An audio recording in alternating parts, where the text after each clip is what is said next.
Yaqi yaqisu.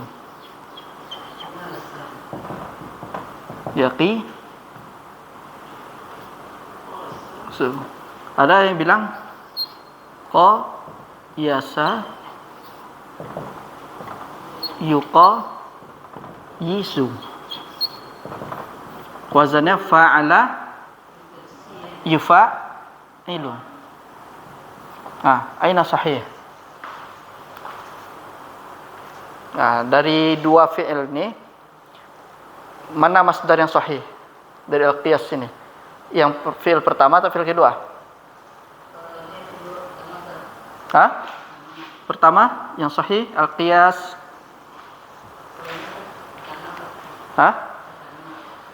Pertama, qasa yaqisu, ma masdarah? Qaisan. Kalau qayasa yuqaisu, mungkin wazannya 3 kan? Muqayasa sama qiyasan atau qiyasan. Dia ada beberapa pendapat dari sebagian para ulama usul itu dalam menjabarkan kalimat qiyas ini turunannya dari mana fi'ilnya. Apakah fi'il ini atau fi'il ini? Tapi kalau dilihat dari zahirnya wazannya fi'al kan? Fi'al. Biasanya kalau fi'al itu wazannya fa'ilnya fa'ala yufa'ilu. Atau kan ada wazannya kan 3 masdarnya kan? Mufa'alatan, fi'alan. Yang paling tepat mana? Yang kedua. Kalau dilihat dari sisi zahirnya kan, dari tasrifnya kan, yang kedua lebih cocok dia kan. Kalau kita melihat kepada sarafnya, kalimat al-qiyas kan masdar dari fi'il qayasa yuqayisu. Berarti lebih cocok ke fi'il yang kedua. Kalau qasa yaqisu qaisan, dia mujarrad. Ini mazid. Gitu. Kemudian di sini secara lugatan mana takdir wal musawah. Kemudian wastilahan artinya adalah taswiyatu far'in bi aslin fi hukmin li'illatin jami'atin bainahuma. Artinya adalah menyamakan fara' cabang dengan asli fi hukmin dalam hukum li'illatin jami'atin bainahuma, karena ada ilah yang menggabungkan di antara keduanya, yaitu antara fara' dan asal. Itu namanya qiyas. Jadi qiyas itu kalau kita itu cabang itu harus sama dengan asalnya. Kalau misalnya cabangnya tidak sesuai dengan asalnya itu berarti tidak qiyas, nggak masuk dia menjadi landasan hukum. Karena nanti akan bisa dihukum ini wajib, ini haram, ini mubah, ini makruh, gitu kan? Makanya sebagian para ulama itu mengatakan qiyas ini termasuk perkara yang berat. Karena nggak bisa kita sembarang menimbang. Nanti hukumnya jatuh gimana? Kalau yang dapat yang nggak terlalu halal katanya, ini haram katanya kan. Makanya qiyas itu lebih agak berhati-hati kita dalam qiyas ini. Kemudian di sini dijabarkan fal far'u. Ini dibaca Pak, maqis apa muqayyas? Maqis, laysa muqayyas. Al-maqis. Jadi dalam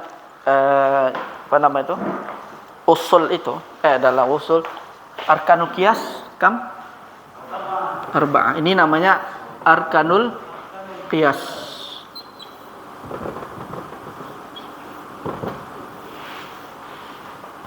Pertama ada namanya al-maqis, laysa muqayyasa. Al-maqis alaih.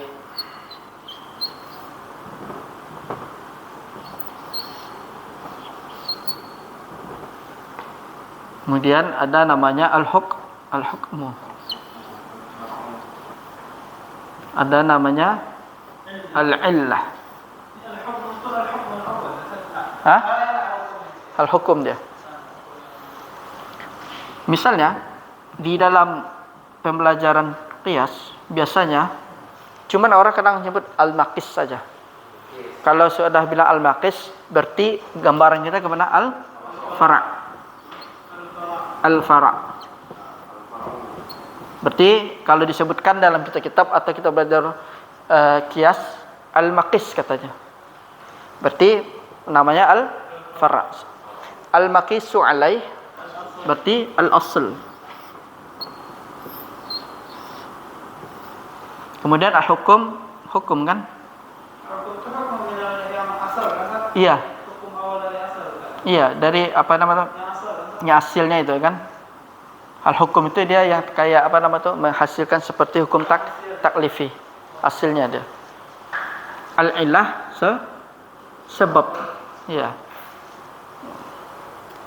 Berarti di sini misalnya kita ambil contoh. Ini kita main apa? Eksesor aja. Nanti tinggal baca aja yang lain lagi kan. Contohnya misalnya khamar. Kita lihat kepada hukum khamar apa? Haram kan? Hukum khamar haram. Kemudian kita cari yang cabangnya itu. Yang sama dengan maqis alaih. Apa misalnya? Kita taruh di sini misalnya khamar ya kan? Kita dudukan masalahnya khamar dulu tanya. Sudah dapat hukumnya. Haram kan? Kemudian kita cari yang serupa dengan zatnya dengan khamar ini.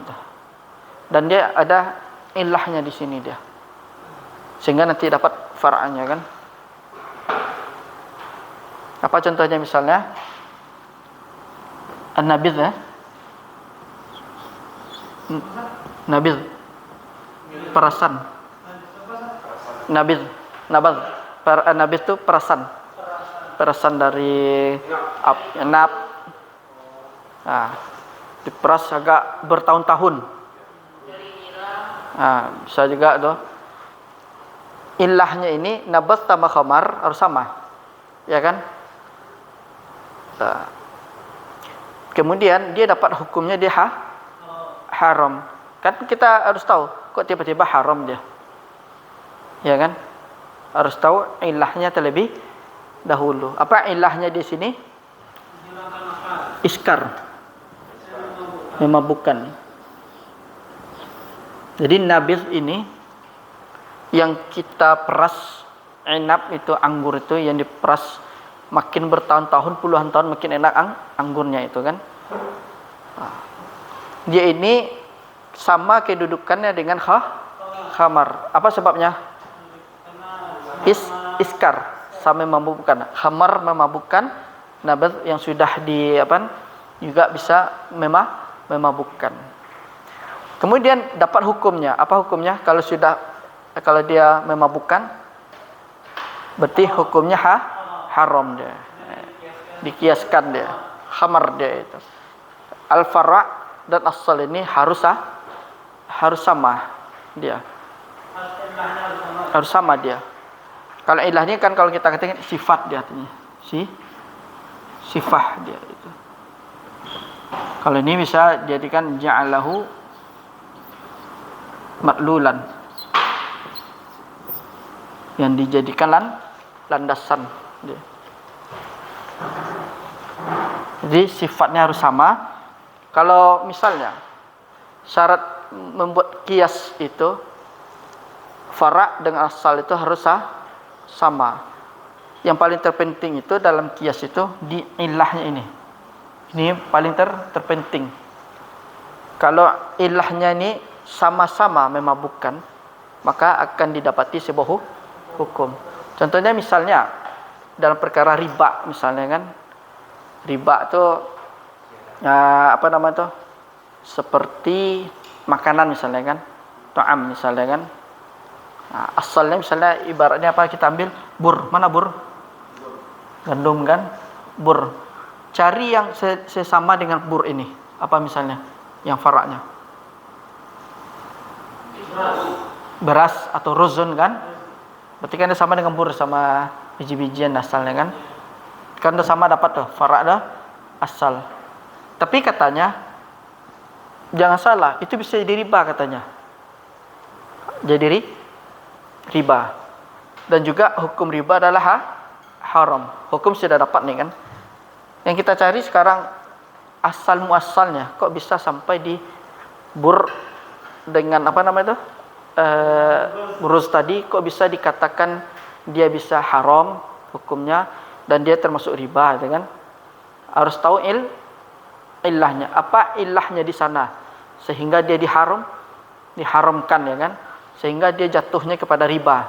Padahal kan asalnya kan bur sama apa? Ruz itu kan halal dia, kan? Nah, ya halal dia sebenarnya. Tapi penyebab dia haram itu kenapa? Penyebab dia di riba itu apa, kan? Harus dicari ilahnya terlebih dahulu. Berarti ilahnya itu cuma satu dia, al-makil. Mana al-makil? Timbangan di kilonya itu. Itu yang menjadikan dia apa nama itu? Menjadi dia haram. Ilahnya itu dimakil, di timbangan ukurannya itu. Misalnya diberikan 1 gandum, nanti diberikan 2 kilo ruz. Ziyadah tambahan.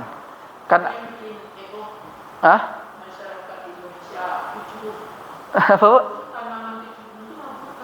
Oh, kecubung. Ya tahu kecubung gitu.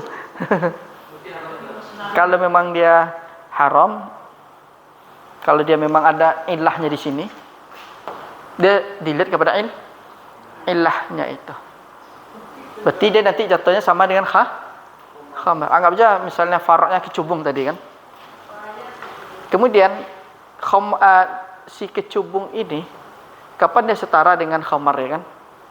Gimana prosesnya, kan? Nah, ini kan prosesnya disimpan, difermentasi, kan? Beberapa lama misalnya. Semakin lama, semakin tahun itu semakin sedap apanya, kan? Anggurnya. Nah, kemudian kalau dia memang ilahnya iskar, ya kan? Berarti dia jatuhnya dia cabangnya dari khamar, ya kan? Mungkin bisa jadi hukumnya di haram dia, kan? Itu kecubung dia. Mungkin. Apa tuh? Tafadhal. Nah, inilah gambaran dari arkanul qiyas. Aina tafadhal. Bertanya sampai ke jawaban Anda. Rokok. Ya, secara tanpa dalil pun antum bisa milik rokok itu, kan? Menyehatkan apa tidak menyehatkan?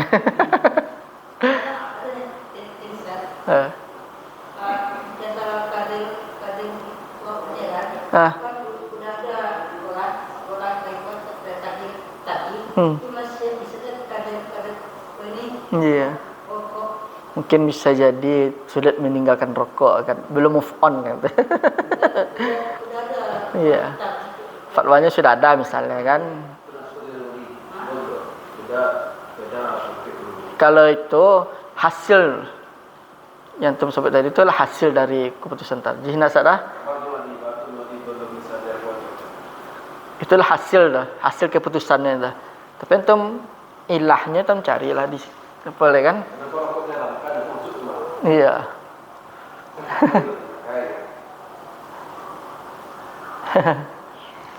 Nah, di sini inilah semuanya arkanul qiyas. Kemudian al-far'i itu maqis.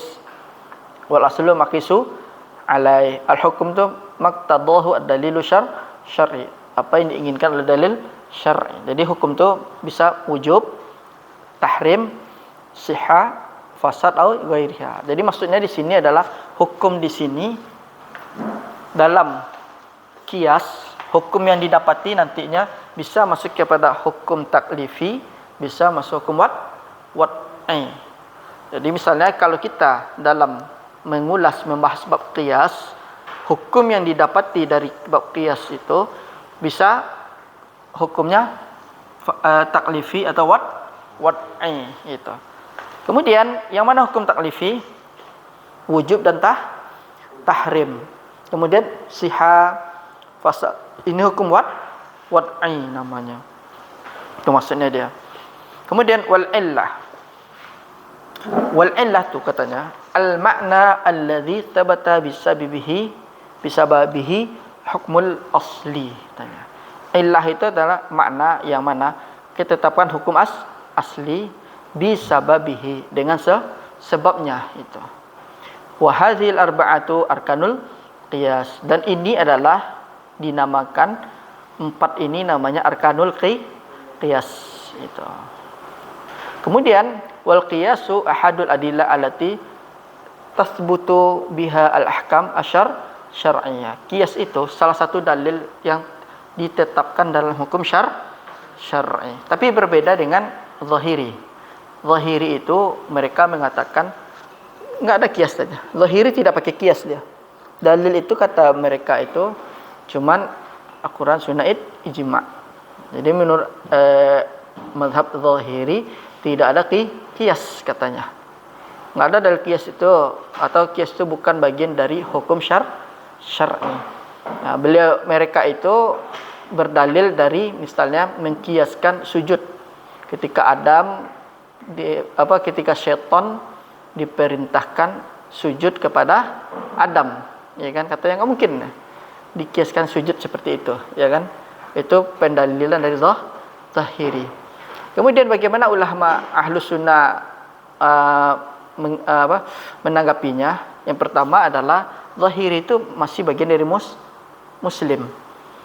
Yang kedua adalah adapun dalil mereka mengatakan mengkiaskan dengan sujudnya syaitan atau iblis kepada Adam alaihissalam, katanya tidak boleh karena sujud itu bagian dari ibadah, ya kan. Masa katanya syaitan itu kan dia sendiri yang mengatakan khairun minhu kan, saya lebih baik darinya kan, saya terbuat dari api sedangkan Adam terbuat dari tanah katanya kan. Nah, mana mungkin orang yang merasa dirinya tinggi akan tunduk sujud kepada orang di bawahnya itu kan. Ya, padahal yang memberikan Allah, memerintahkan itu Allah kan. Cuman di sini zahiri berdalil dengan seperti itu. Nah, kemudian para ulama Ahlus Sunnah mengatakan memang betul, dalilnya betul seperti itu, enggak boleh sujud kepada makhluk katanya kan, tapi enggak bisa dikiaskan. Oke, sepakat katanya kan. Tapi yang dimaksud di situ kata mereka Imam Ahlus Sunnah itu adalah tidaklah qiyasa fil ibadah.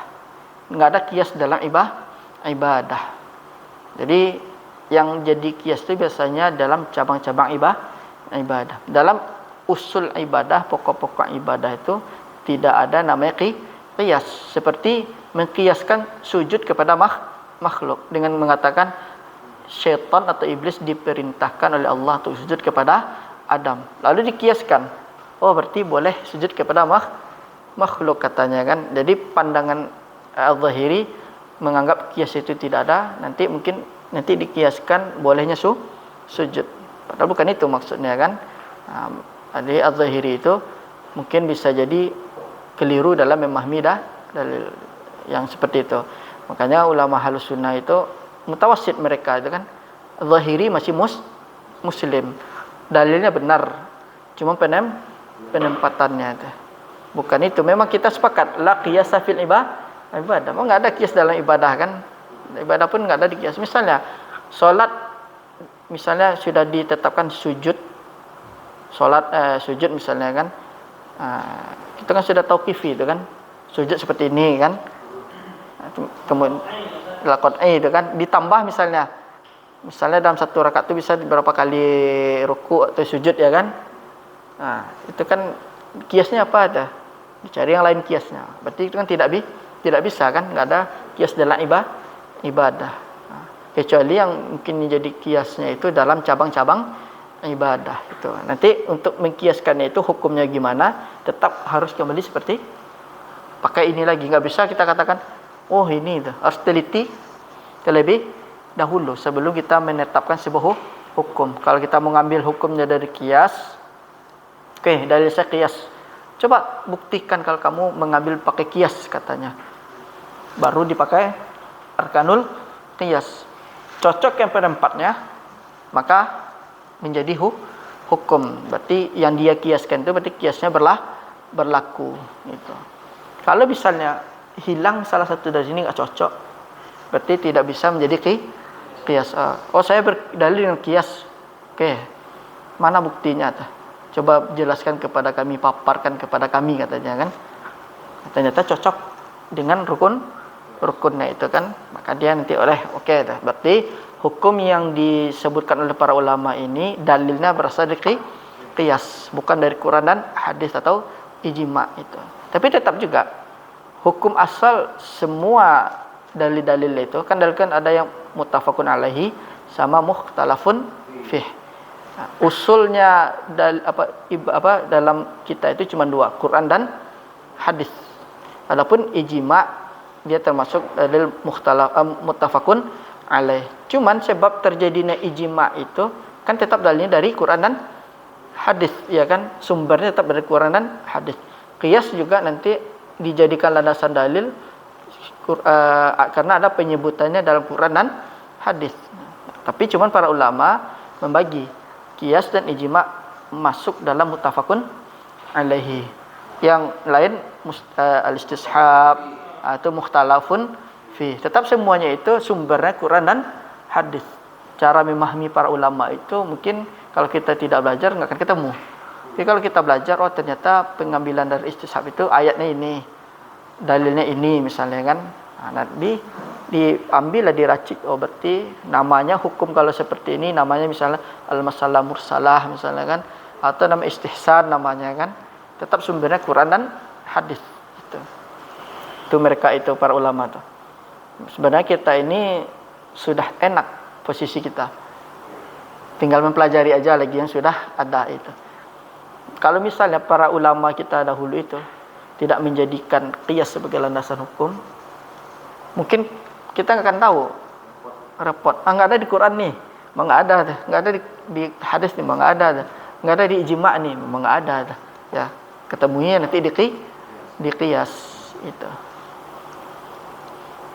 Nah, kemudian sini waqad dalla ala i'tibarihi dalilan syar'iyyan al-kitab was sunnah wa aqwali sahabah. Katanya di sini muallif rahimahullah mengatakan dalil yang mu'tabar dari pendalilan syar'i ini atau qiyas ini, dalil mu'tabarnya itu berdasarkan dalil syar'i yaitu dari Alkitab, yaitu Al-Quran, kemudian as-sunnah, kemudian wa aqwal sahabah. Inilah sumber-sumber dalilnya qiyas, Quran, hadis, aqwalus sahabah itu sumber. Bukan berarti qiyas itu tiba-tiba muncul seperti itu aja. Nah, tapi para ulama itu mengambil dari Quran dan hadis dijadikan sebuah hukum. Ini nama hukumnya qiyas gitu. Kemudian kita lihat qauluhu ta'ala. Ini yang pertama dari Quran. Dalilnya adalah Allahul ladzi anzalal kitaba bil haqqi wal mizan. Nah, yang mana di sini menjadi landasan dalilnya itu adalah kalimat mizan. Karena qiyas itu kan menimbang. Ya kan? Atau menyamakan. Misalnya, hadza saubun qiyasun min hadza saub itu kan. Berarti baju ini sama dengan baju yang ini atau musawah. Kemudian di sini wal mizanu ma tuzanu bihi al umuru ma tuzinu bihi al umuru wa ma tuzanu bihi al umuru wa yuqasu bihi bainaha. Jadi mizan itu adalah wazan yang ditimbang, perkara-perkara yang ditimbang dan diukur di antaranya. Nah, jadi kalau ada yang mengatakan qiyas itu tidak ada dalam Quran hadis, ada. Surah Asy-Syura ayat 17. Mana yang kamu katakan itu, katanya kan qiyas itu enggak ada tuh. Allahul ladzi anzalal kitaba bil haqqi wal mizan. Karena kan qiyas itu kan menimbang. Nah, jadi berjumpalah kalimat mizan. Mizan kan timbangan. Inilah dasar para ulama kita menjadikan qiyas itu adalah bagian dari dalil. Surah Asy-Syura ayat 17 itu. Kemudian di sini yang kedua, qauluhu ta'ala kama bada'na awwala khalqin nu'iduh. Sebagaimana Allah Subhanahu wa taala kami ciptakan manusia itu pertama kali, sebagaimana pula dia juga akan dikembalikan atau dibangkitkanlah lagi, sebagaimana dibangkitkanlah lagi. Di mana kiasnya di sini? Kias yang pertama dan kedua. Kiasnya adalah ya bagi Allah untuk menciptakan di awal gampang. Bagaimana dengan membangkitkannya lagi? Ini kan juga gampang. Jadi dinamakan di sini ada kias yang pertamanya kias awaliyah namanya kan. Awaliyah. Karena kias awal pertamanya mal'ilahnya di sini khal kan, penciptaan kan. Kemudian yang mana asalnya? Penciptaan pertama. Faraknya adalah nu'ina. Hukumnya ya wajib kita imani kan. Wajib kita imani bahwasanya Allah itu yang menciptakan. Dia kan sama-sama diciptakan. Di awal pun Allah telah menciptakan. Di akhir juga diciptakan lagi, dibangkitkan lagi kan. Nah, ini namanya al-qiyas awaliyah. Al-qiyas awaliyah namanya itu. Kemudian di sini wallahu allazi arsala riyaha fatusiru sahaba fasuqnahu ila baladim maitin fa ahyayna bihil arda ba'da mautiha kadzalikan nusyur. Dan Allah lah yang telah mengirim angin fatusiru sahaban. Dan dia mengira-Kan apa nama itu? Awan. Fasuqnahu, maka kami airi ke negeri yang mati. Fa ahyayna bi, lalu kami hidupkan negeri tersebut, tanah tersebut setelah matinya tanah tersebut. Kadzalikan nusyur. Jadi surat Fatir dengan surat Al-Anbiya 140 itu di mana letak kiasnya di sini? Apa letak kiasnya di sini? Ya. Allah juga menghidupkan negeri yang telah tanah itu telah mati kan. Setelah dia mati, tanah ini mati, dihidupkan lagi sama Allah. Ini gersang menjadi subur ya kan. Jadi dari mati jadi hidup.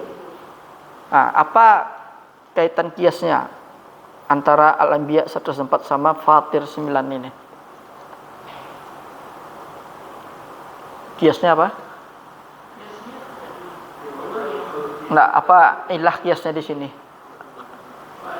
Yang pertama, kama bada'na awwala khalqin nu'iduh. Yang kedua, fasuqnahu ila baladim maitin fa ahyayna bihil arda ba'da mautiha. Nah, apa kiasnya di sini?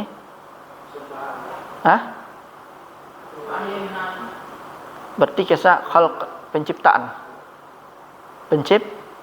Sama-sama kan? Di awal Allah menciptakan orang yang dahulu sama yang dibangkitkan. Yang ayat kedua Fatir 9, Allah juga menghidupkan negeri yang dahulu tanah di suatu negeri yang dulu mati bisa menjadi subur kan kembali. Itu berarti kan ilahnya apa? Khalq, penciptaan dia. Penciptaan dia di sini. Kemudian apa namanya di sini ketiga khalq penciptaan dia sama-sama Allah lah yang menciptakan yang dahulu dan yang akan datang. Bagi Allah itu gampang. Dahulu diciptakan, kemudian setelahnya itu juga bagi Allah gampang untuk menciptakannya lagi.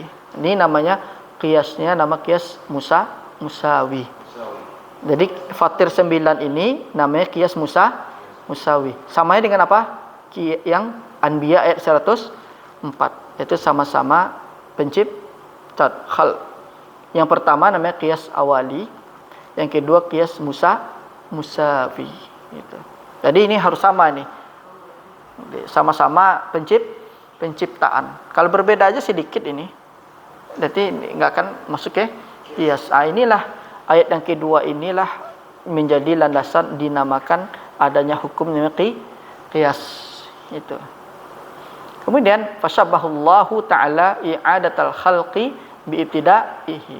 Jadi kan Allah menyamakan mengembalikan makhluk dengan yang pertamanya. Berarti kan sama-sama menciptakan. Di awal diciptakan, yang di akhir juga Allah bisa mengembalikannya lagi atau dihidupkannya lagi. Kemudian juga wasyabbaha ihya al-amwati bi ihya'il ardi. Dan juga Allah juga menyamakan menghidupkan yang mati, orang yang mati juga dengan menghidupkan tanah yang mati, sehingga tanah itu menjadi hidup. Wa hadza huwal qiyas. Jadi qiyasnya ini adalah khalq. Qiyasnya adalah khalqun, penciptaan. Sebagaimana Allah juga bisa menciptakan makhluk yang telah mati, Allah juga bisa menciptakan tanah yang tandus, yang gersang, bisa menjadi hidup kembali. Maka wa hadza huwal qiyas, dan ini adalah namanya qiyas dalam khalq. Jadi qiyasnya dalam fi khalqi. Itu menci.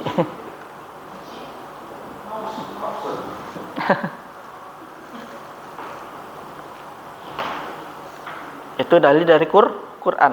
Sekarang dalil wa min adillati sunnah. Itu. Qauluhu sallallahu alaihi wasallam liman sa'altahu an anisyami an ummiha ba'da mautiha.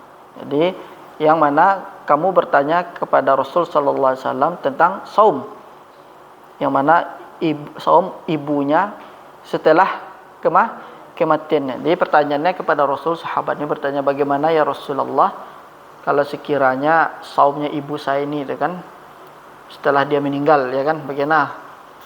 Nah, di bulan Ramadan dia wafat misalnya kan, bagaimana saumnya ini? Apakah diqadha atau tidak, ya kan?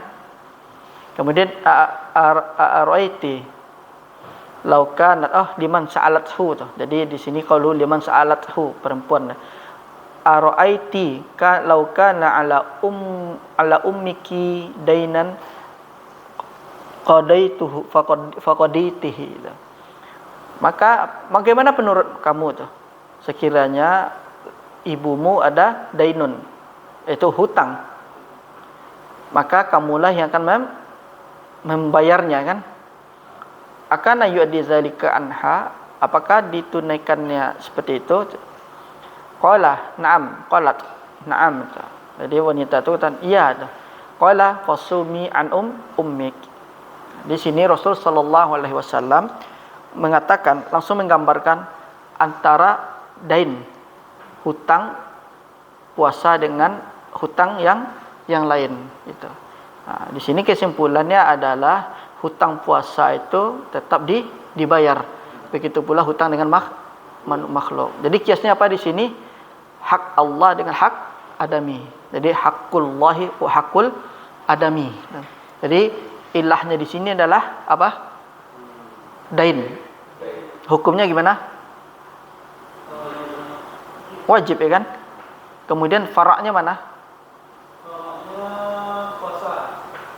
Puasa apa hutang apa?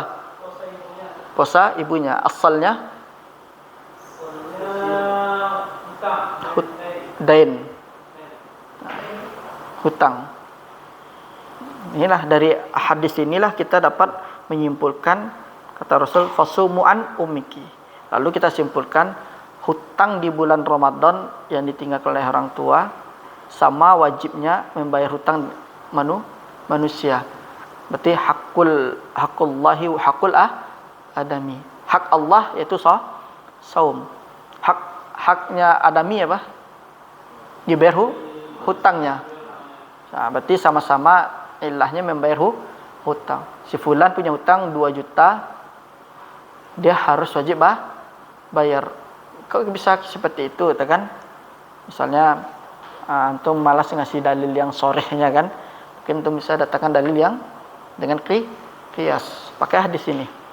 Ya akhi, itu kan seorang wanita itu datang kepada Rasul bertanya tentang ibunya yang telah meninggal, tapi ibunya meninggalkan hutang puasa. Lalu dia bertanya kepada Rasul, bagaimana hukumnya ini Rasul, itu kan? Ibu saya masih ada hutang. Lalu Rasul memberikan gambaran, ya kan? Nah, maka hutang itu harus ditunaikan, dilunaskan, ya kan? Lalu Rasul memberitakan kepada si wanita ini untuk bersaum. karena ibunya tadi kan. Nah, berarti diambillah hukum dari sana, hutang manusia dengan hutang dengan makhluk, dengan hutang dengan Allah juga harus hukumnya sama-sama wajib. Jadi nggak ada bisa puasa kan beda lagi dah. Kalau hutang masuk ini hak Allah dengan hak makhluk sama-sama harus dilunasi. Nama dainun ya kan. Itu. Kemudian yang ketiga di sini disebut anna rajulan atan nabiyya sallallahu alaihi wasallam faqala ya Rasulullah ulidali gulam aswad. Nah, bahasanya orang datang kepada Rasul sallallahu alaihi wasallam, anakku lahir tapi hitam tanya. Faqala halaka min ibil, lalu Nabi mengatakan, apakah kamu punya unta? Tanya Nabi. Qala na'am ya ta. Qala ma alwanuha ta. Warnanya aja. Kata Rasul kan, qala humur kan, hamr. Merah tu kan. Qala hal fiha min awraq? Apakah ada warak kertas kan? Qala na'am. Qala fa anna dzalika. Maka demikian seperti itu katanya. Qala la'allahu naz'u irqun. Qala fal'alla ibnaka hadza naz'u irq. Berarti warna apa nama itu? Kertas. Asalnya kertas kan.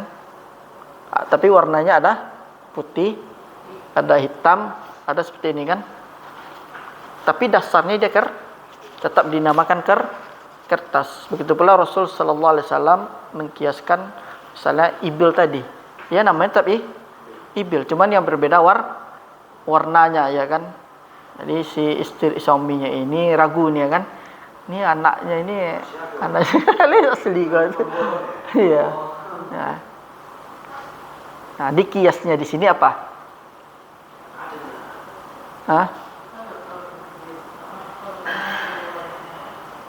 Kiasnya asalnya kan? Dari jatnya kan, warnanya kan? Warak kertas. Iya. Kertas itu kan asalnya namanya tetap nama kertas. Cuma nanti turunannya ada yang warna hitam, ada putih, ada yang krem. Jadi dipertanyakan di hadis lain dikatakan iya. Lalu Nabi SAW mengkiaskan onta. Iya. Merah. Kemudian apakah ada kertas juga kan? Ya ada. Kapan itu tanyakan berubahnya kan? La'allahu naz'u irqan. Mudah-mudahan dia melepaskan irq itu dengan apa? Semacam nadi itu.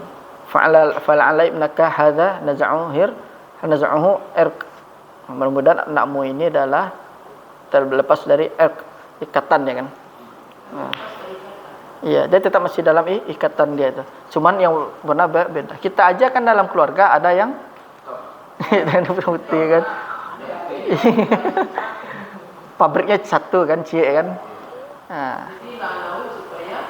Nah, fal'ala ibnaka hadzal naz'u dicabut, dihilangkanlah dia ini irq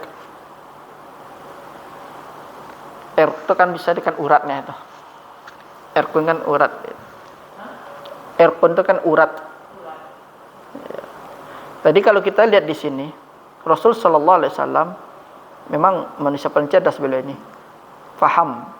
Enggak langsung dibilang wallahu alam, ini sudah takdir. Ya kan? Iya, terimalah kalau takdir aja. Tapi Rasul tahu kan kalau kapasitas orang yang diajak mengecek itu calik dulu kan. Kalau bisa diajak berfikir, iya. Tapi kalau tidak bisa apa ya cara cari yang iya, calik orang dulu. Calik connect dulu. Pakai 4G atau pakai apa 5G. Iya. Kalau kau data 5G deh kau kan. Habis itu yang bertanya kau langsung tidak bertanya lagi pada Rasul kan. Setelah Rasul menyerupakan ibil kan dengan warna kertas ya kan, atau iya Rasul itu masyaallah itu manusia paling cerdas itu. Iya. Sebenarnya kan bisa ya. Allah alam, lah takdir materi lah. Tapi kan Rasul tahu, iko orang ko ndak bisa, iya, menangihi kan. Iya, iya. Tuh Rasul tuh mantap bahasa Rasul tuh. Kalau digali tuh bisa dijadikan tuh apa nama kita tuh mukhatabah kita kan apa berbicara tuh. Iya, ya bicara kita. Lihat orang dulu kan. Tapi kalau orangnya sinyalnya G atau E, ayo nggak bisa. Nah, tapi kalau sinyalnya 5G gini ya. Nah, lah 5G boleh dia G apa kan? Semacam gambar-gambaran yang dia sama Rasul kan.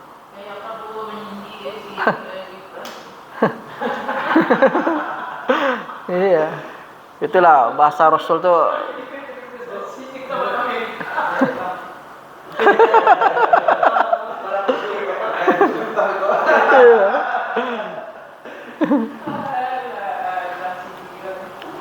Seperti itulah Masya Allah Rasul itu kan. Kita lihat dah. Makanya kalau ingin belajar tentang psikologi, pendidikan, ambil Sirah Nabawi. Kuasai Sirah Nabawi itu bisa kita ambil pelajaran-pelajaran itu. Iya bahasa. Iya. Misalnya tentang rumah tangga, ambil gimana Sirah Rasul dengan istri beliau, berinteraksi beliau. Rasul naiko kan. Nah, itu bisa diambil dah. Kemudian iya. Makanya sirah itu iya. Sirah itu harus disandingkan sama balik. Jadi jangan sampai kita meninggalkan sirah. Ya, tafadhal. Nah, nanti di sirah itu bisa juga dia masuk ke pentafsiran itu. Makanya di semester 2 Syifal Qulub ada sirah nasad. Nah, karena itu pendamping tak bisa mentafsirkan itu. Iya, jadi sebab ayatku turun aku harus tahu sirahnya dulu. Dari sirah itu tahu itu. Itu.